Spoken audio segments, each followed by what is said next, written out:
Salut tout le monde, bienvenue dans cette nouvelle vidéo. Il y a quelques temps déjà sur la chaîne, je vous avais fait une revue non sponsor des coques de chez Rhino Shield. Une vidéo qui a très bien marché sur la chaîne et je vous en remercie. Et dans les commentaires de cette vidéo, vous avez été très nombreux à me demander mon avis sur la marque Casetify. Alors Casetify, il faut que je sois transparent avec vous, j'ai déjà travaillé avec eux et je retravaillerai avec eux dans l'avenir, mais cette vidéo précisément n'est pas sponsorisée. Et si j'ai choisi de continuer à travailler avec eux à l'avenir, c'est parce que jusqu'ici, je suis plutôt convaincu de leurs produits. Alors, vous le voyez sur ma table, j'ai quand même pas mal de coques iPhone de chez Casetify, plusieurs que soit j'ai eu pour la sponsor que j'avais fait à l'époque, soit que j'ai acheté moi-même. Et on va tout d'abord commencer par désamorcer ce point qui est pour moi l'un des points qui peut poser problème chez Casetify, c'est évidemment le prix des coques. Oui, parce que chez Casetify, selon le modèle de smartphone que vous avez, eh bien les prix peuvent aller de quelques dizaines d'euros, 40 € en moyenne, jusqu'à presque une centaine d'euros, ce qui peut faire très cher pour les modèles les plus onéreux. Alors oui, effectivement, les produits sont chers, mais aujourd'hui, dans une époque où les téléphones coûtent eux aussi de plus en plus cher, mettre une centaine d'euros pour protéger un produit qui en vaut 1400 par exemple sur l'iPhone 14 Pro, c'est logique pour moi. Donc il existe évidemment des solutions moins chères, notamment Banks qui fait de très bonnes coques que vous pouvez retrouver notamment sur Amazon et qui a été ma coque à l'époque de l'iPhone 13 et qui m'a vraiment plu au quotidien. Mais le problème chez Banks, c'était qu'il y avait quand même un certain manque de différents designs et donc j'ai commencé à m'intéresser aux coques de Casetify. Et donc là, j'ai plusieurs modèles à vous montrer et je vais vous donner un peu mon retour d'expérience. Alors ici, j'ai des coques pour iPhone 13. 13 standard, 13 en 6,1 pouces et vous avez différents designs comme vous pouvez le voir actuellement. Ici j'en ai une un peu stylée avec un effet peinture et ici avec l'interne du smartphone qu'on peut voir. Ce qu'on peut voir directement quand on tient les coques en main, c'est que les bordures ici sont extrêmement résistantes tout en ayant une certaine élasticité. Alors sur les coques Rhino Shield par exemple, c'était un défaut parce qu'elles étaient très rigides et au début impossible d'enlever l'iPhone, enfin le smartphone en tout cas, de la coque, mais avec le temps elles avaient tendance à s'élargir et finalement le téléphone avait du jeu dans la coque, ce qui n'était pas super sympa. Autre chose également, les coques Casetify ne reprennent pas le système alvéolé à l'arrière. On a ici quelque chose de plat, de neutre, qui va éviter de laisser des traces sur votre smartphone. C'est quelque chose que j'avais également soulevé sur la vidéo Rhino Shield. Le système alvéolé est breveté par la marque. Et a tendance, s'il y a des poussières qui se glissent, à faire des rayures sur les dos en verre. Vous aviez d'ailleurs été nombreux à proposer des solutions avec des gels, des films à l'arrière du smartphone, etc. Mais je pars du principe que quand on achète une coque, on veut que la coque protège le smartphone sans avoir d'artifice en supplément à acheter en plus. Alors ici, sur un 13 standard, on peut voir qu'après plusieurs mois d'utilisation, il n'y a pas de rayures, il n'y a pas de problème directement au dos, hein. C'est vraiment clean et ça c'est plutôt cool. Et puis sur mon 14 Pro, hop, je vais le retirer de la coque, mais on voit aussi que il n'y a aucun problème au niveau de la coque. Ici j'ai rajouté un petit truc externe que j'avais acheté séparément pour venir protéger les objectifs. Et ce qui est vraiment cool, c'est que quand je mets le téléphone dedans, on peut voir que l'ensemble fit parfaitement. Vous le voyez ici là, c'est vraiment flush avec le renfort à objectif Casetify. Donc ça, c'est plutôt cool. Je vous mettrai, pour ceux qui veulent, la référence de la protection d'objectif que j'ai mise sur mon iPhone. Mais du coup, c'est plutôt sympa d'avoir un truc vraiment plat à l'arrière. Quand on le pose, ça bouge pas, c'est sérieux. Donc, première chose à savoir donc sur Casetify, c'est ce que je vous disais, c'est ces bords avec une certaine élasticité, mais toujours assez rigide. Ce qui permet donc d'avoir une réelle protection sur les bords. Et on voit que c'est du plastique assez sérieux. C'est pas du plastique bas de gamme. C'est vraiment une coque qui va être résistante et qui va tenir dans le temps.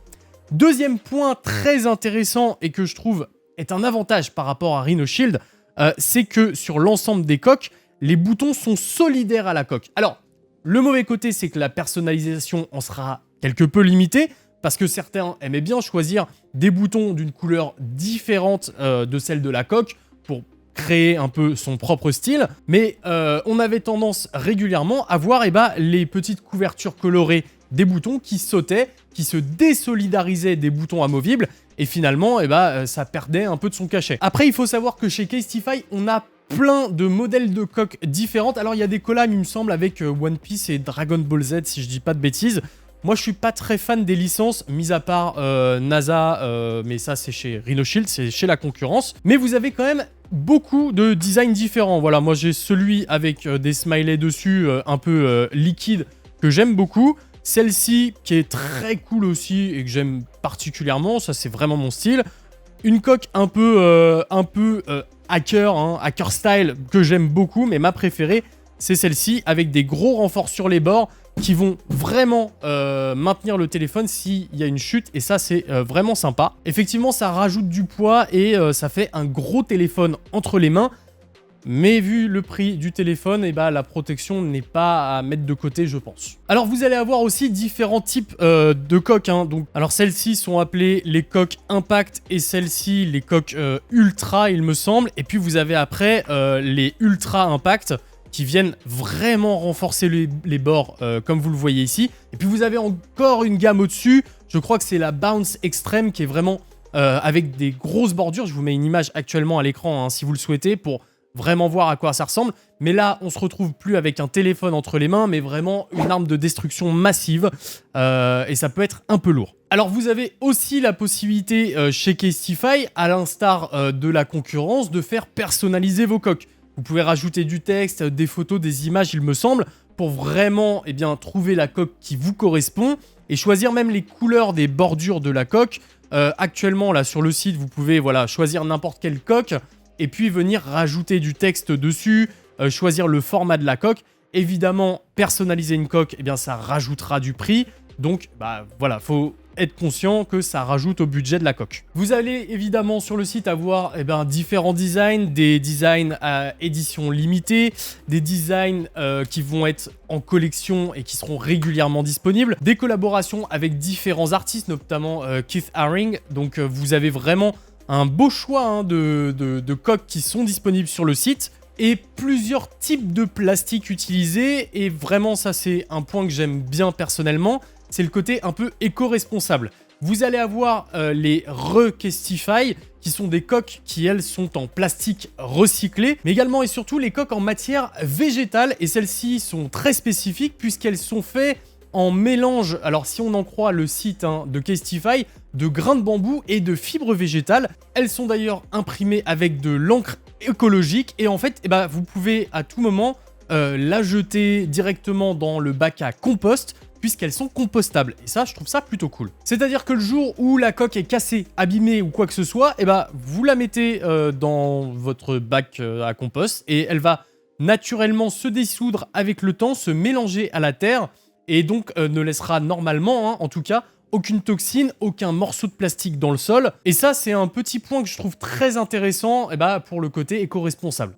Mais du coup, pour compléter et vous donner un peu un résultat sur mon test, hein, des coques Casetify, j'aurais envie de vous dire que dans l'absolu, je suis plutôt satisfait. Les designs sont jolis, il y a un grand choix qui vous permettra forcément de trouver quelque chose qui vous plaît. Ça, c'est plutôt cool dans le côté personnalisation. Les choix en termes de protection sont nombreux, hein, quand on voit les coques Impact, Ultra Impact, Ultra Bounce et compagnie. Il n'y a pas le souci qu'on a pu soulever ensemble, hein, avec l'intérieur des coques de chez Rhino Shield, qui elle avait tendance, hein, malgré tout, à rayer l'arrière des smartphones en verre. Alors moi en tout cas, hein, sur les iPhones ça avait été le cas, hein, je vous l'avais montré dans la précédente vidéo. Bref, dans l'absolu, je suis plutôt satisfait des produits de la marque et je pourrais vous les recommander. Le frein et le point qui est pour moi le plus négatif entre guillemets, c'est effectivement le prix. Parce qu'on se retrouve, comme je vous l'ai dit, avec des coques qui avoisinent pour les modèles les plus performants une centaine d'euros, ce qui peut paraître effectivement excessif, même si, comme je vous l'ai dit, un téléphone à 1400 euros, hein, pour la version 14 Pro en 256 Go, on peut le protéger avec quelque chose qui coûte une centaine d'euros. Ça me paraît encore assez correct, mais ça peut être un frein pour bon nombre de consommateurs qui n'auront pas forcément les moyens d'accéder à ce type de coque. C'est donc un choix à faire entre mettre un certain prix dans la protection de votre smartphone et donc peut-être pas avoir 15 000 coques différentes, ou alors mettre un peu moins d'argent pour des coques qui protégeront un peu moins et donc au quotidien faire un peu plus attention. Voilà, va falloir jauger entre vos besoins et vos envies.